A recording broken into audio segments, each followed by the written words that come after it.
The guest Frank is dressed to the nines, with an elegant leather bag tucked under his arm. He arrives at the poshest restaurant in this new city, where the mayor dines, along with the dentist from Glorious Avenue and the brokers, eagerly identified by their large, sharp teeth. Frank heads confidently toward the maître d', who greets him, and upon seeing him so finely attired, begins showering him with praise and homage. After many welcomes and much wagging of his tuxedo tailcoat left and right, the maître d' asks Frank how many will be joining him at his table. Frank replies that for now he is alone, but that he's expecting a special guest, and kindly requests a comfortable chair for her. Frank spends some time browsing menus, the special and costly dishes. Finally, he claps his hands and calls the maître d' once more, ordering for two, each menu hovering around $150.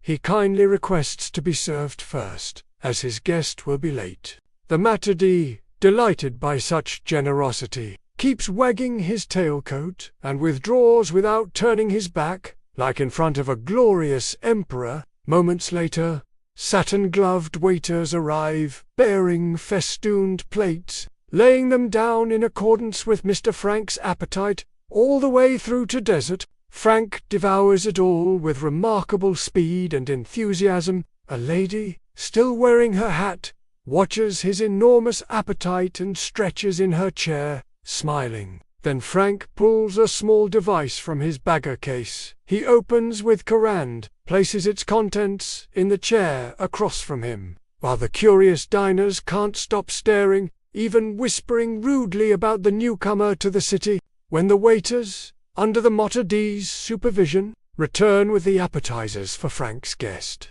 they are startled by the new diner. None other than an inflatable plastic being, pretty, with silky hair, light, oversized eyes, and rosy cheeks. Frank, still giving the final puffs to inflate the plastic woman, begs a minute, until the young lady is perfectly settled in her chair. Then he removes the tools used to inflate her legs, arms, abdomen, and bust. With the plates in hand, the waiters look wide-eyed, as Frank slips on her lovely red high heels, sniffs her long blonde hair, and sheds a tear of ecstasy. The maître d', frozen at first, resorts to his words and gestures to smooth things over. "Dear sir," he hurries ahead of the waiters with their gloved hands full of dishes. "Yes, I told you I was expecting a guest. But sir, dear sir," he could say nothing else, placing his monocle over his right eye to ensure his senses weren't deceiving him.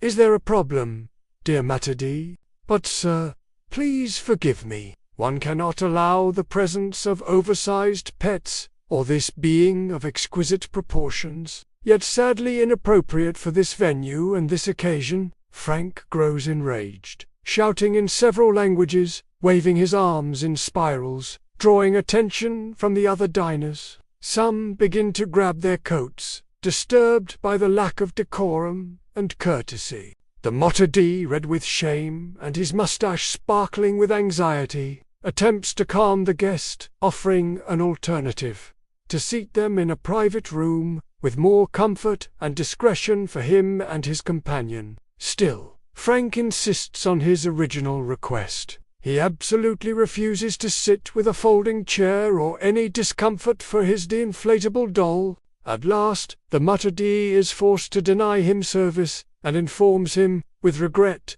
that he must leave the restaurant. "Forgive me, sir, but I must ask you to vacate the premises, as the style you exhibit is not in keeping with the good name of this establishment." Frank storms out, through the reception and the door, continuing to shout furiously for several minutes outside the quaint restaurant. He carries his beautiful companion under his arm, bust and silky hair dangling, raises one arm in a display of dramatic fury, while inside, the maître d' apologizes to the other guests for the scene, adopting the posture of oratorical prostration.